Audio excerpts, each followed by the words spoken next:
Unlock a whole new level of Minecraft with custom mods, and here's how to get them working seamlessly with Lunar Client. First things first, launch your Lunar Client. Once it's open, take a look at the main launcher interface. You'll see several tabs across the top. Here we want to click on the one labeled mods. This brings you to Lunar's integrated mod manager. You'll notice a list of mods that Lunar Client provides directly. However, to add your own custom mods, we need to access the game's mods folder.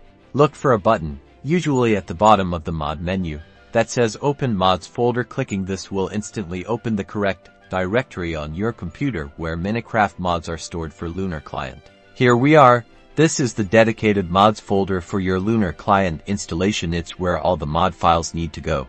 Now, find the jar files for the Minecraft mods you want to use that are compatible with your Minecraft version. Simply drag and drop these jar files directly into this mods folder you just opened. Make sure the mods are compatible with the Minecraft version you intend to play.